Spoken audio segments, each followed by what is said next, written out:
Salut à tous, on se rejoint aujourd'hui pour une nouvelle vidéo de test, le 168e je crois, ou 169, je sais plus exactement. Donc c'est le Kingzone S3, donc c'est du low cost, vous avez vu le déballage, ceux-là qui l'ont pas vu peuvent aller le voir. Donc c'est un smartphone qui vient de la boutique Gearbest et qui coûte, il est en vente flash en plus actuellement, 54,76€. Donc pour ce prix, c'est vraiment super intéressant. Donc pour ceux qui veulent l'acheter, ben, juste dans la vidéo, il y a le lien d'achat directement. Passez par ce lien, ça nous permettra vous contribuer en fait à faire vivre la chaîne. Et c'est comme ça qu'on arrive à avoir de plus en plus de smartphones.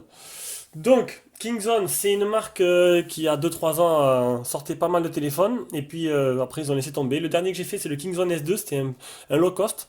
Ils se concentrent vraiment sur les low cost. Ils en sortent un tous les 6 mois. C'est vraiment très, très rare. Donc voilà, on va passer directement aux caractéristiques.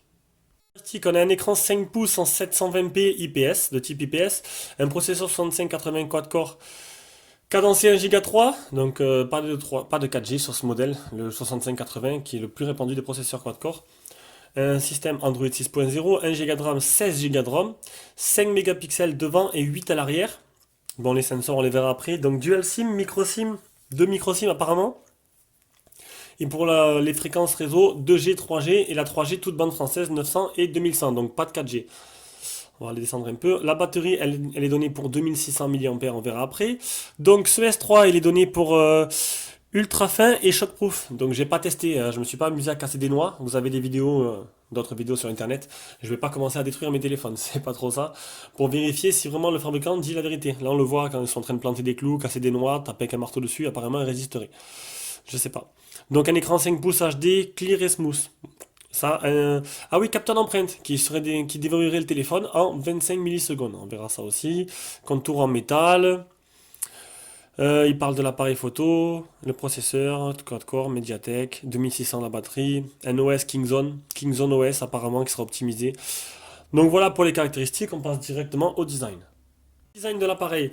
Ben, un smartphone plutôt sympa. Donc les rayures que vous voyez sur l'écran, c'est sur le film, hein. C'est un film qui protège l'écran. Donc voilà, je le dis, il y a un film sur l'écran. Donc en haut, c'est le capteur de proximité.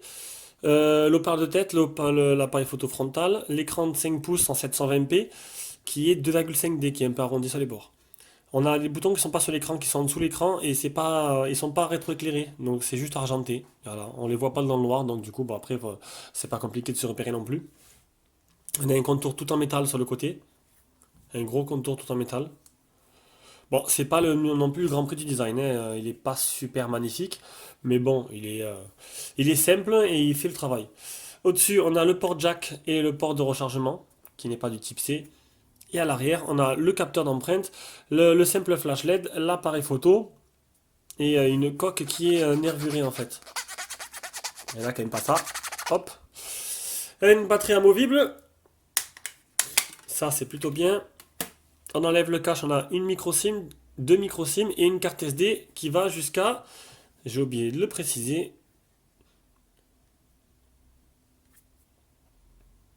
on va le voir de suite, c'est là, jusqu'à 64 gigas.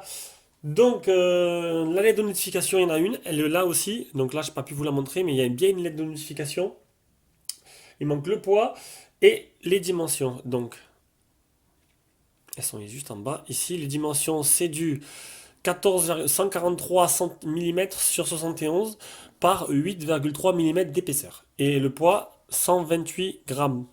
Voilà, donc, niveau design, bon, c'est pas le palme la palme du design, quoi. Ils ont pas non plus fait un truc extraordinaire. Mais plutôt sympa. Bonne prise en main et il a l'air vraiment solide. Allez, on passe à l'écran. Donc pour ce qui concerne l'écran, on a un écran, comme je vous ai dit, 5 pouces en 720p, ce qui est plutôt pas mal sur ce genre sur ce prix sur ce niveau de prix, on va dire. Et un écran plutôt sympa qui est très réactif. Il n'y a pas de souci. J'ai pas eu de problème pour écrire les messages. Généralement sur les low cost, on a du mal. Faut écrire, faut prendre son temps, faut pas trop. Là, j'ai SwiftKey, vous écrivez les messages, ça marche nickel. Donc niveau réactivité, c'est pas mal du tout. Donc, on va faire directement les tests. Il est où? Screen. Non, ça c'est Gearbest. Hop, screen touch test. On va voir un peu. Donc ça c'est bon. Je vais vous montrer qu'il y a le Miravision et un truc en plus. Donc vous avez le Miravision qui permet de modifier la nuance des couleurs. On va activer le contraste dynamique, on va voir s'il y a une belle différence ou pas. Voilà, moi je la vois, c'est plutôt sympa, ça accentue un peu les contrastes. Et on peut changer aussi, donc on a le mode image qui permet de changer la nuance des couleurs, mais on a aussi directement, on peut le faire la température des couleurs. Par défaut, on désactive, on augmente plus ou moins foncé ou clair, c'est plutôt sympa. Donc sur l'écran, je vous ai dit, il y a une protection d'écran, un film, il n'y a pas de protection anti-rayures, j'ai pas vu ça, quoique, à mon avis, il y est. S'il est shockproof, c'est qu'il y a une protection, je sais pas laquelle, c'est pas précisé, je sais pas si les Gorilla Glass ou pas, c'est pas précisé sur Gearbest. Et on va faire l'appli Display Tester. Il est où? Là.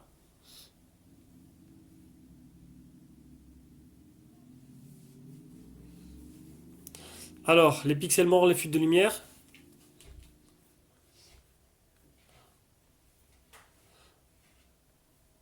On peut voir qu'il y a une légère, on voit légèrement les LED sur le côté. C'est pas non plus flagrant, mais faut que je le précise. Le vert, le bleu, le blanc, le gris. Donc un écran plutôt sympa, hein. Pour 60 euros, honnêtement, ils ont fait du bon boulot. Le multitouch, c'est un deux touches. Et les photos réelles.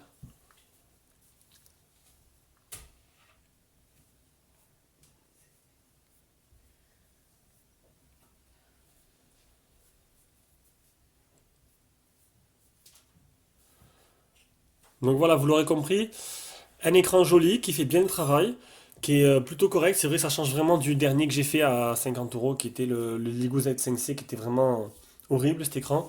Là, on peut voir que pour 54 euros en vente flash, eh bien, on arrive à avoir un très bon téléphone. Allez, on passe à partie logicielle. Son logiciel, on a à faire une petite surcouche qui a été rajoutée par Kingzone dessus. Donc c'est plutôt sympa. Ça change un peu, voilà, ça me plaît. Je préfère avoir une petite surcouche comme ça que d'avoir Google No de base, enfin Android de base, comme il y en a qui sont tout moches. Donc là, on peut, on peut voir qu'on peut changer le papier peint, les widgets, paramètres du bureau. Voilà, il y a quelques options dessus. Paramètres du système. J'ai pas vu de boutique de thème. C'est bien dommage. Ah si, c'est ça. Appler clé. Donc allez savoir pourquoi. On clique dessus et ça nous change les icônes et le papier peint. Non, en fait, ça change que le papier peint. En fait, ça change pas grand chose. Et comme il y a deux papiers peints, du coup, il n'y en a que deux. Ah non, il y en a. Ouais, non, ouais, il y en a deux ou trois. Bon, ça change juste le papier peint. J'aurais préféré qu'il y ait une boutique de thème, ça aurait été un peu plus sympa. Et il n'y a pas ça, je suis en train de regarder. Non, il n'y a pas ça. Donc, la version Android. Après, c'est pas compliqué, hein. Vous voulez un autre launcher, vous changez, vous mettez un launcher. Moi, je prends Asus Launcher qui est vraiment bien avec une boutique de thème en ligne et tout. C'est plutôt sympa. Pour personnaliser, c'est plutôt pas mal. Donc, vous avez vu aussi, ils ont personnalisé les paramètres aussi. C'est plutôt joli, c'est plus agréable. Le téléphone, on est sur du 6.0. Niveau mise à jour, dernière mise à jour, elle a été faite le 20 mars 2017, donc c'est très récent. Donc, votre appareil est à jour. Donc, c'est Kingzone COS.1.3, donc c'est leur surcouche, ils l'ont appelé comme ça. Et niveau des petites options de la ROM, qu'est-ce qu'on a? Est-ce qu'il y en a déjà? Non, il n'y a aucune option, il n'y a pas de double tap, il n'y a rien. Du coup, on se retrouve juste avec le capteur d'empreinte, ce qui est déjà pas mal. On va l'essayer de suite. Bon, vous avez vu que dans le déballage, il marché très bien. Ouais, déjà ça commence mal. C'est pas possible. Tac, on éteint. Ouais, je pense qu'il y a peut-être un. Alors, vous avez vu cette application de screen off? C'est possible qu'il y ait une altercation avec, donc on va la supprimer. Pourtant, j'avais l'impression qu'elle marchait normalement.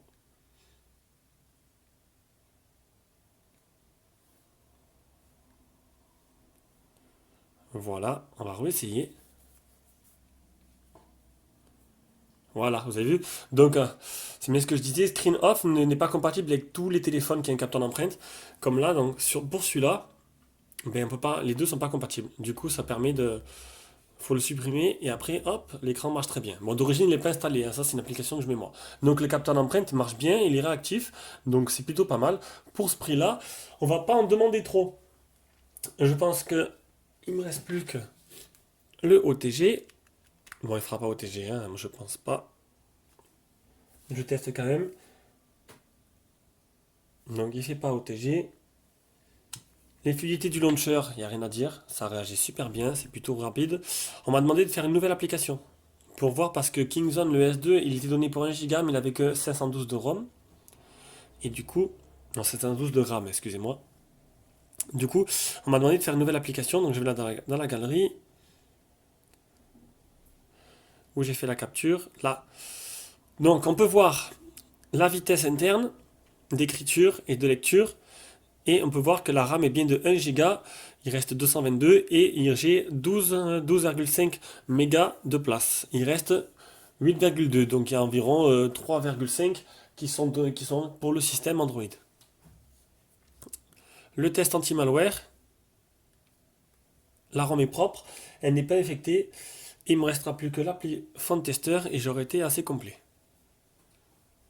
Elle est où? Là. On va voir un peu les capteurs du téléphone.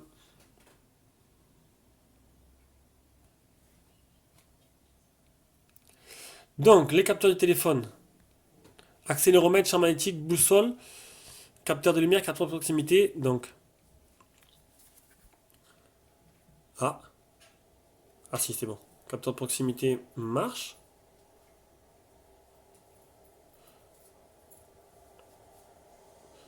Ouais, c'est assez aléatoire, hein.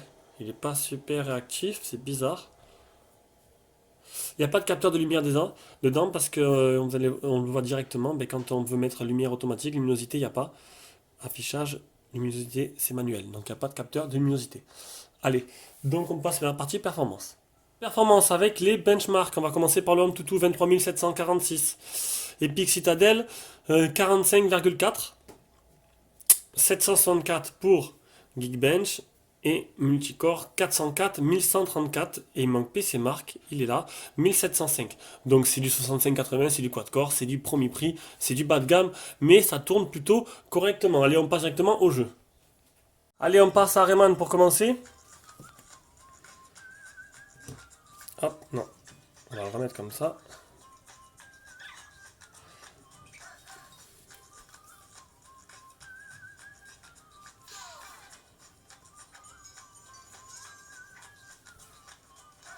Donc Rayman qui marche plutôt bien. Il n'y a pas de ralentissement, il tourne à la vitesse qu'il devrait tourner normalement. Donc c'est plutôt sympa. Ah, j'ai des problèmes à faire glisser le doigt dessus.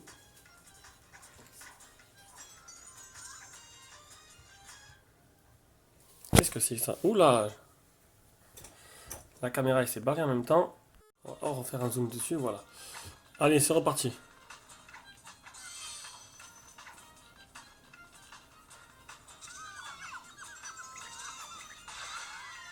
Donc comme vous pouvez le voir, voilà, il n'y a pas de problème de ralentissement et c'est très rare ce genre de jeu. Comme quoi, c'est vraiment bien optimisé ce petit OS là. Allez, on passe directement à D-Trigger 2. Donc D-Trigger 2, il tourne en performance moyenne.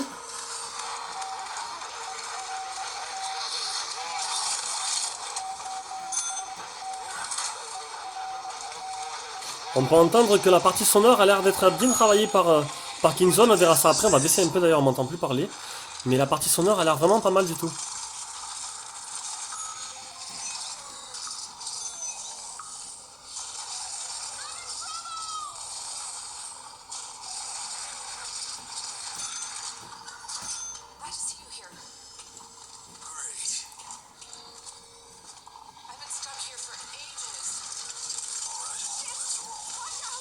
J'ai un peu du mal quand même avec le tactile. Il est réactif, mais il accroche un peu.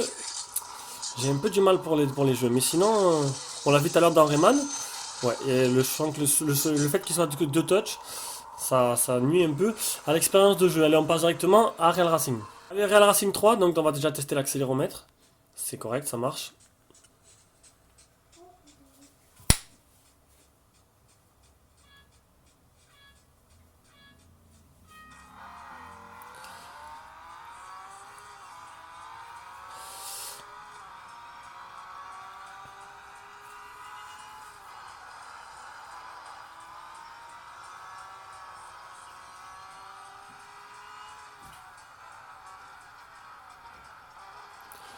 Et ma foi, ça a l'air de plutôt bien marcher.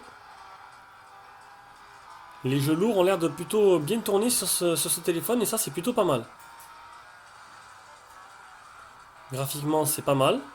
Il y a quelques légers ralentissements, mais c'est normal, hein, Real Racing il est assez lourd. Mais c'est tout à fait jouable, hein, il n'y a pas de souci là-dessus.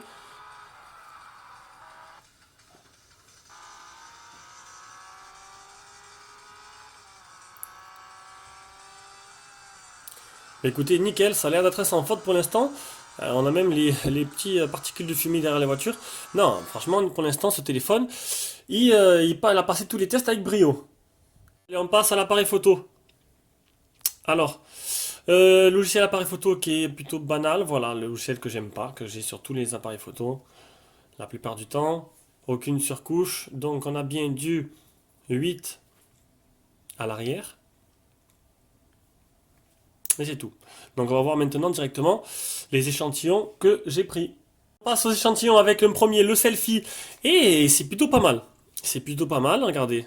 La qualité avant de l'appareil photo est plutôt, oh là, super, plutôt correcte, je trouve. Après, une photo extérieure. Pareil. Les détails sont là. Les détails sont là, luminosité. Pour l'instant, c'est un sans faute au téléphone. On va mettre une petite vidéo.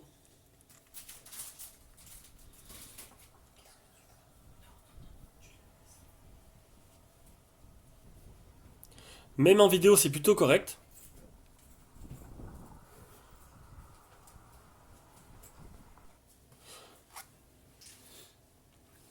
Une photo de mon plan de travail, pareil.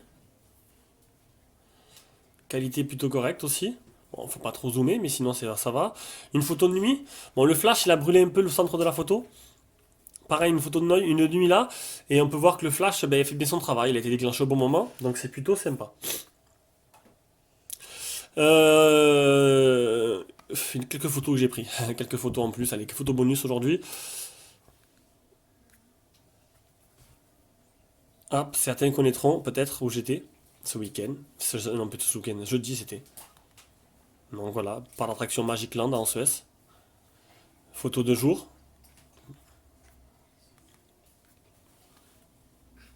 Oh, celle-là. Elle y est, donc je la montre.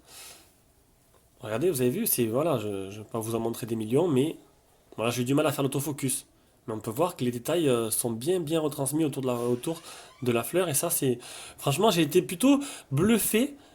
Bon, c'est pas non plus une qualité professionnelle extraordinaire, mais on va dire que pour 60 euros, ce téléphone, il fait vraiment bien son travail, quoi. Il est vraiment pas mal du tout. Ça, c'est les photos du déballage. Vous avez vu en pleine luminosité.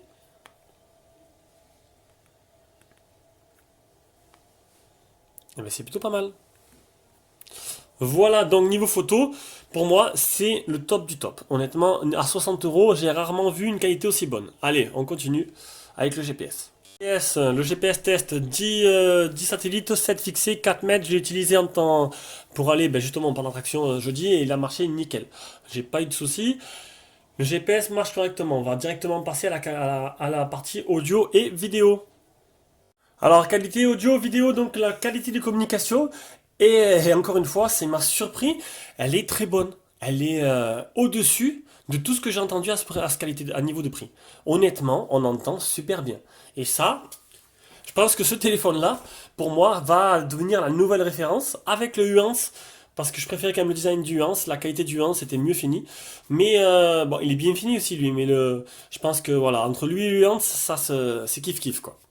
Allez, on va faire maintenant, on va regarder un peu une petite vidéo YouTube. On va baisser le son déjà, pour pas de problème avec YouTube. Tac, c'est parti.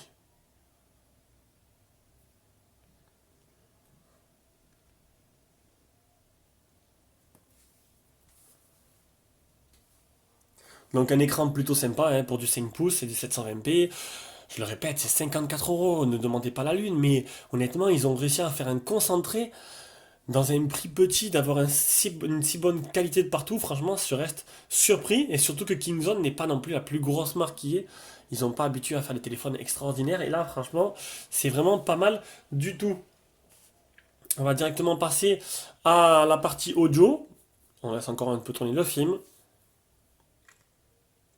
On peut voir que c'est plutôt sympa. Allez, on passe à la partie audio avec le haut-parleur. Et on va écouter cet haut-parleur là, j'ai déjà eu un aperçu dans les jeux, on va voir de suite.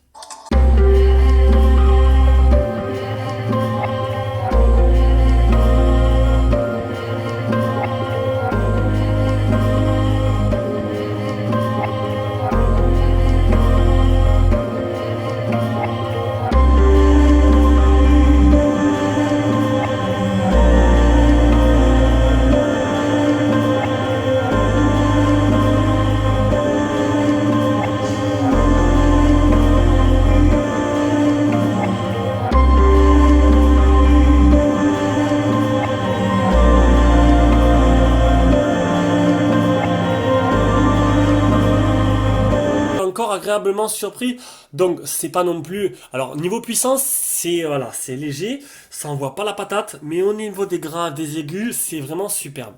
Honnêtement, la qualité elle est super bonne. Donc maintenant le haut-parleur.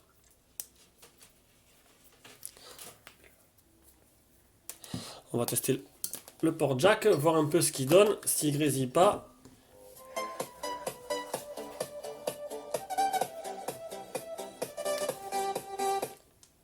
Ah.